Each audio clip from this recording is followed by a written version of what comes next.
And some of this is to actually test out exactly how things work out.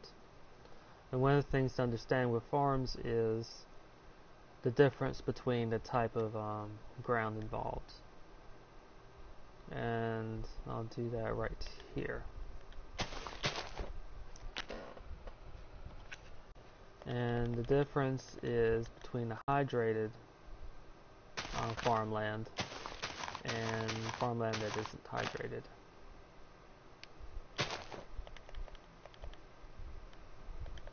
If I put water here and then I use a hoe to create farmland, over time each of these plots, and they'll do it at random, will, I guess you could say, become more fertilized. What this means is that it'll take longer for this fertilized land to convert back to dirt.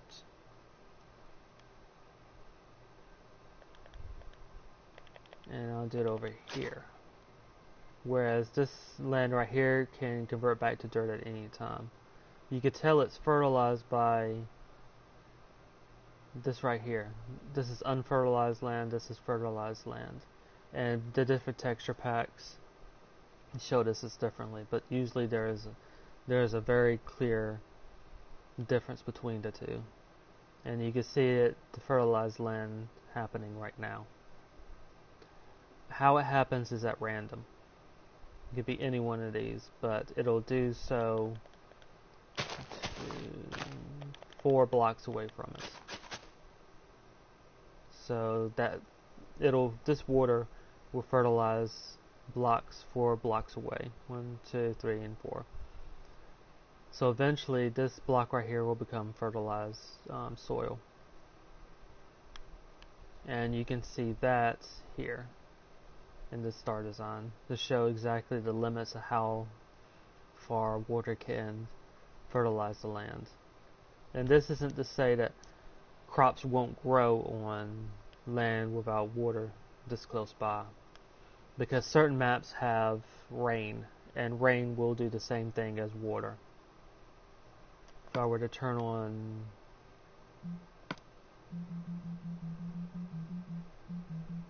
let's see, where's the weather? Rain. If I were to turn on rain, all of these fertilized blocks, all these this farm blocks, these soil blocks, will become fertilized over time. And it doesn't matter where their location is. With this method, you could actually make farms in the desert.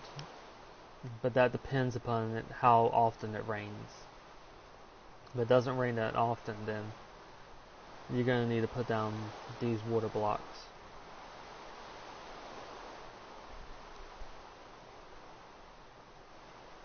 This was just an experiment to put water underneath it, and water underneath the block, and I'll show it like that.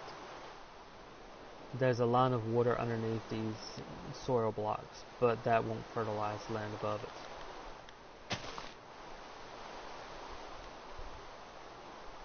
And here is the layout of a farm that I found that actually works rather efficiently. And that is using 4 blocks between these water blocks.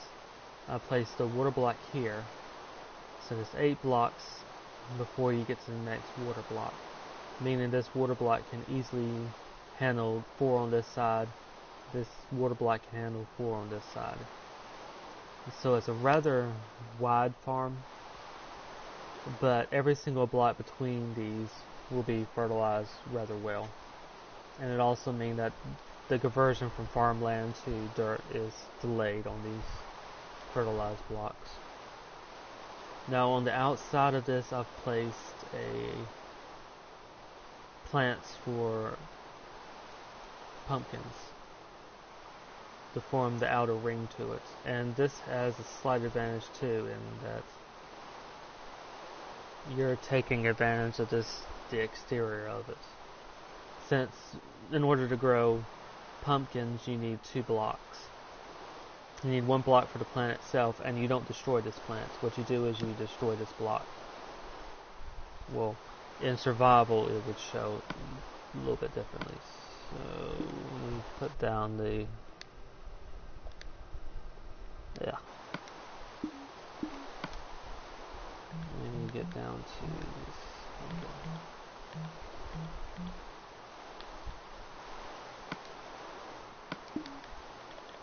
In survival, this would break like normal.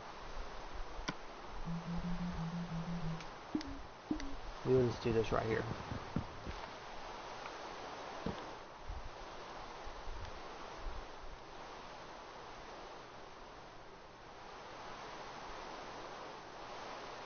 But this layout seems to work rather well.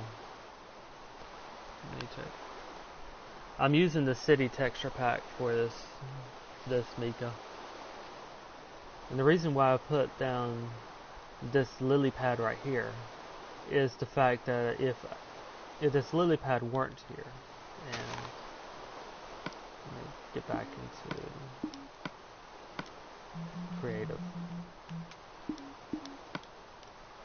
If this lily pad weren't here, I'd fall into the water. And I don't want to risk actually jumping up and breaking the farmland on the other side, so in order to correct that, when you create a line of water, just place down lily pads and you can walk directly over it just like this. And what this will be right here is basically you'll have a line of water going down. And this is just basically a section of it that I've used as an example.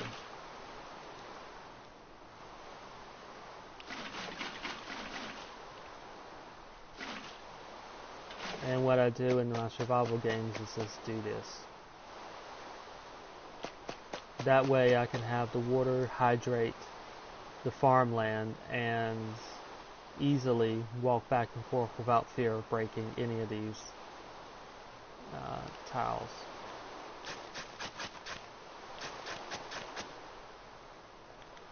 So I'll create a larger section now.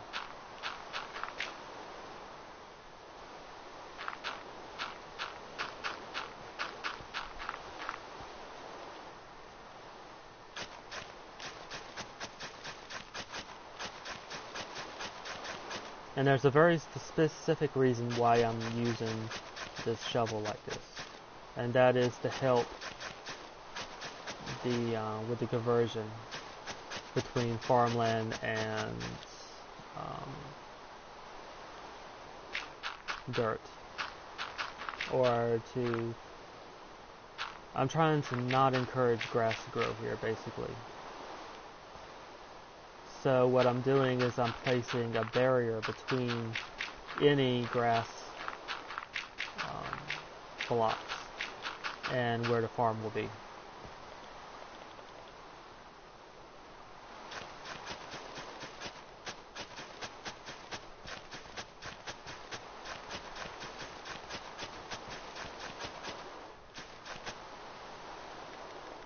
And if you make a mistake like that, it's easy to fix. Actually, I need grass. There.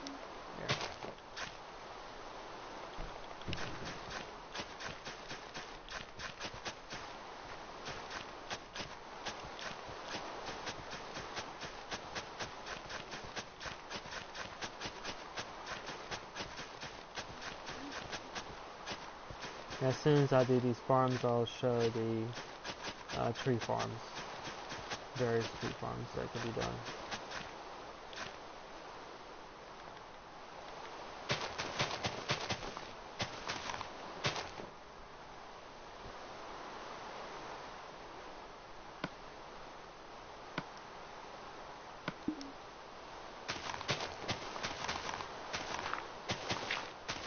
And I'm putting dirt here because that's the only way that this pumpkin will grow on it. They are a bit finicky.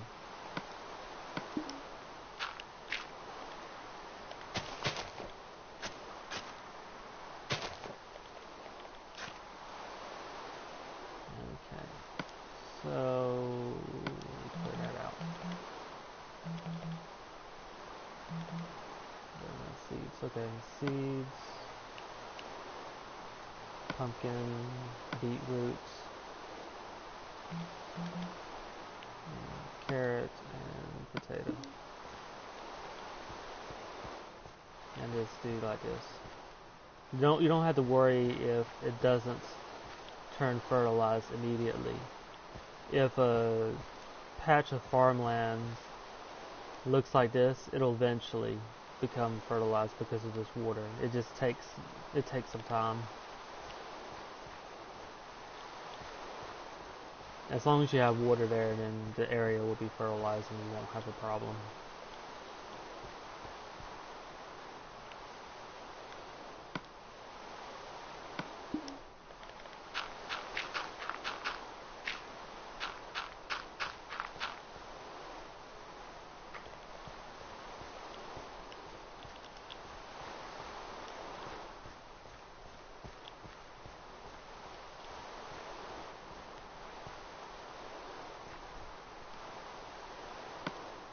Okay, potato right here.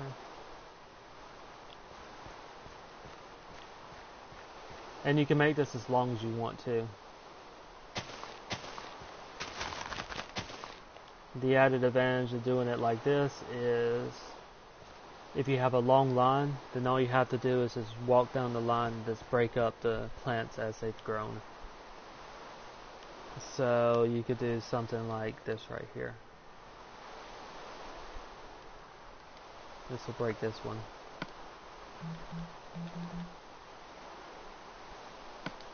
And this is just for efficiency's sake. But say it's easy to do this.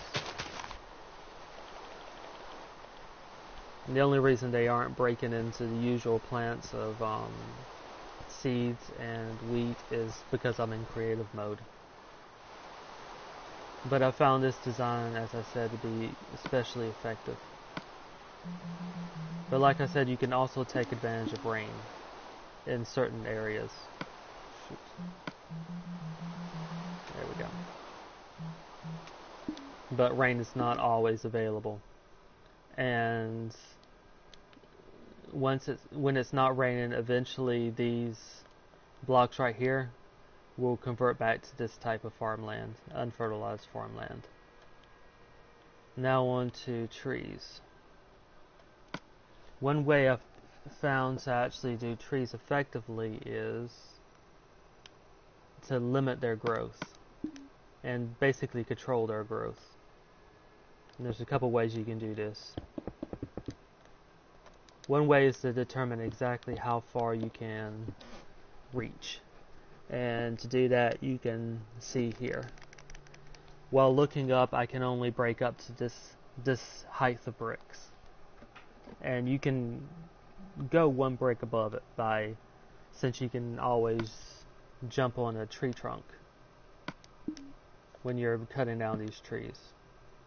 And any tree trunk will do here and do that. And what you want to do here is just have a brick like that. And there's ways you can design it to make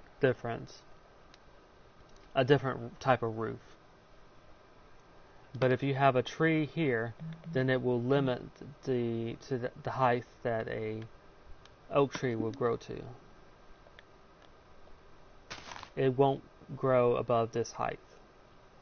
And in limiting it this way, then you can have an easier time actually building. And I'll make the type of tree farm that I usually make in survival worlds. And usually I place them 2 apart. 2 blocks between the 2. And I found this to be especially effective. It does take a bit of space, but it's not usually a problem. Then what I do next to help I'll put in the blocks first.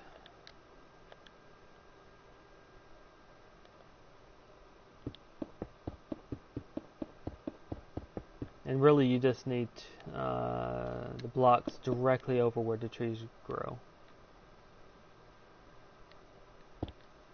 But this is just to simplify it. So I mean this right here will be fine.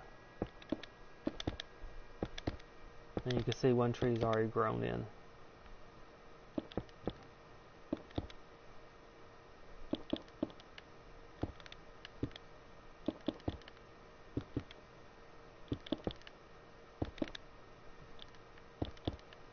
You don't want to do this with wood of any type, because that will not work.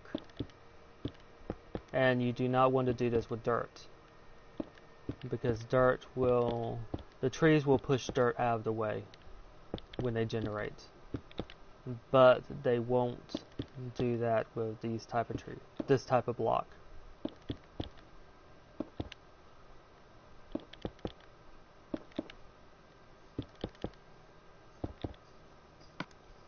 Okay, next what I would do is place these torches down.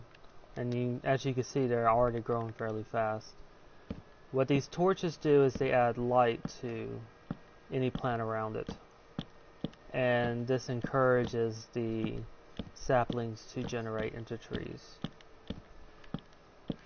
So the already faster growing oak trees should grow a little bit faster.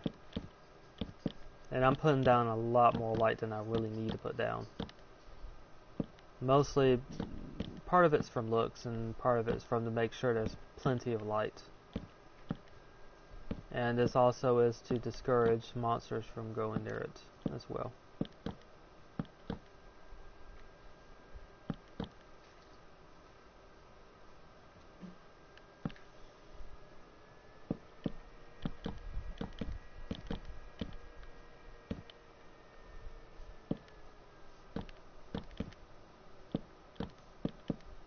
And this type of farm you can easily do with birch as well. And with this right here, you can go in and easily get all the trees that you want. If you do it one lower, you don't have to worry about jumping on it. At this height, to sometimes get the last block, you may need to jump on to this first block right here, like this, and then mine up. But that's not always the case. You don't always need to do that. You can use this type of tree farm design for both oak trees and birch trees. They both fit they both fit rather well. For spruce trees are a lot different. With spruce trees, you just want to put them a little bit further apart, because they don't always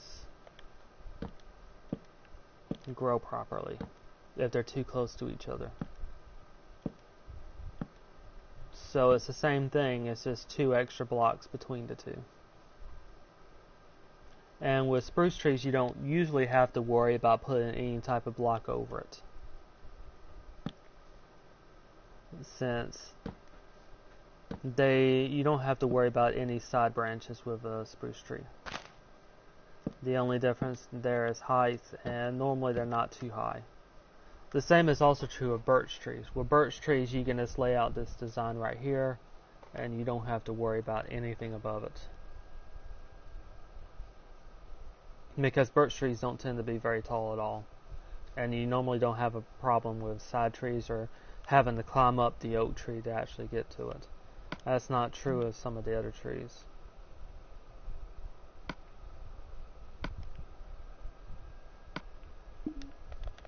Jungle trees are huge, and there's not much you can really do about those.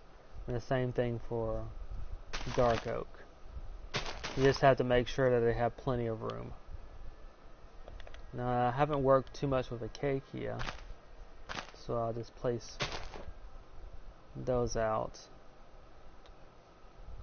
They tend to go off to the side a bit more than other trees.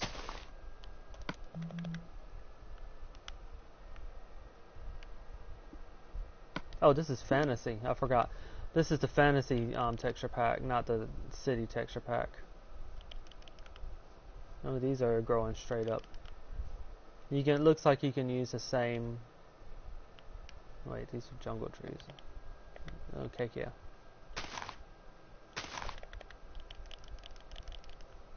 There's the acacia tree.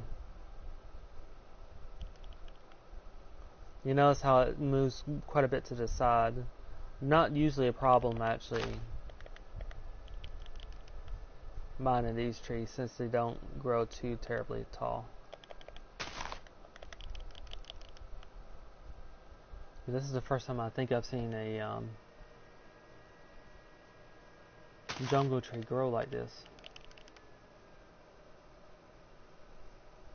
Might be able to use the same method for the oak trees as jungle trees in the PS4. Normally I use the PC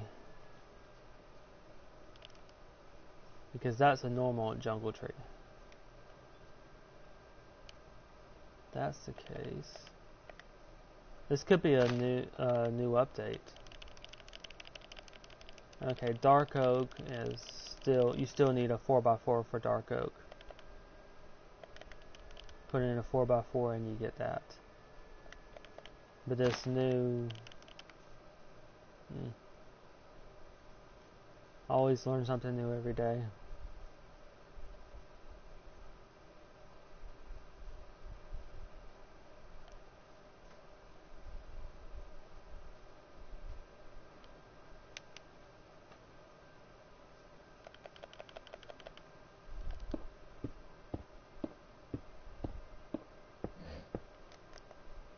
And what I'm doing is just testing the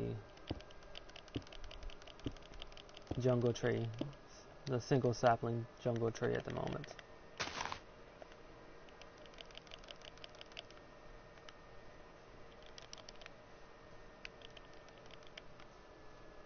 Yep, it works. Now this probably might take a lot longer, but you can use the same method to limit the growth of the jungle tree, single sapling jungle tree as well, making it easier to mine them.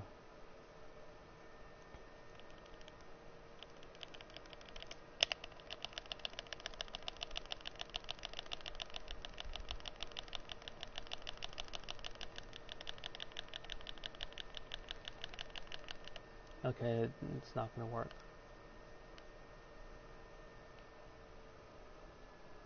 Anyway, this covers farming techniques and specific designs for farming, efficient farming I found, and also trees. There's one more thing for trees as well. Oak trees are unique in that they're pretty easy to grow. You can actually do this with oak trees and they'll still grow. So if you ever wanted to make a tunnel of trees, you could do something like this with oak trees.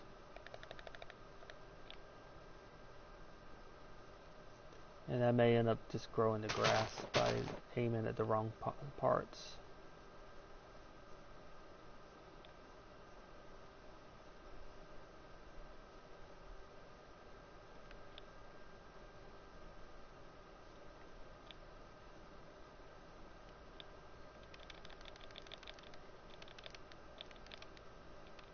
But you can see the trees are basically growing into a wall.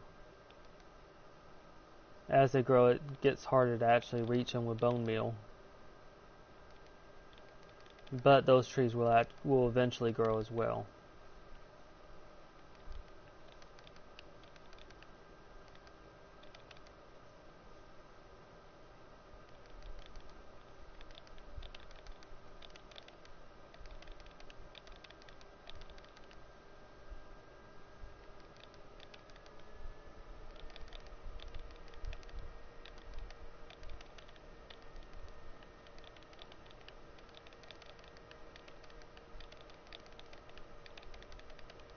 And now I have a tree tunnel. All I need to do is just do a little bit of landscaping, like this right here.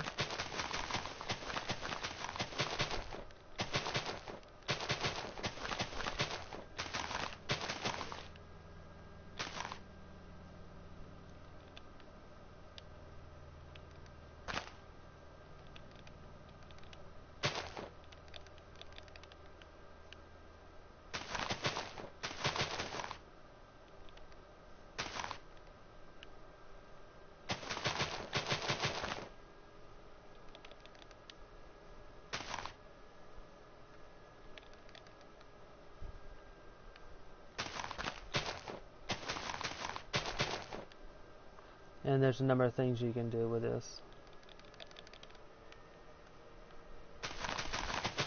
It kind of looks a little bit neat.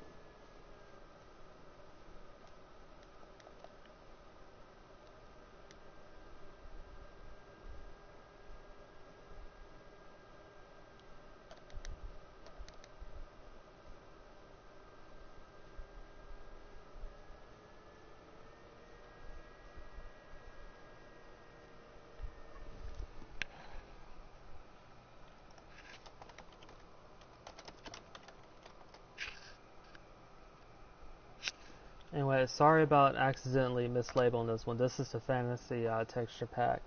I forgot that I'd used this on the art one and the one where I test my redstone designs.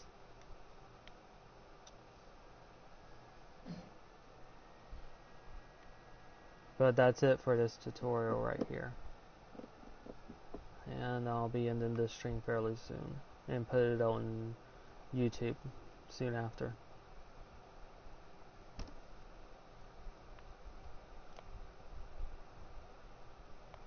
Now I forgot to put melon on this side as well. For this farm here, you can easily put melon on one side, pumpkin on the other.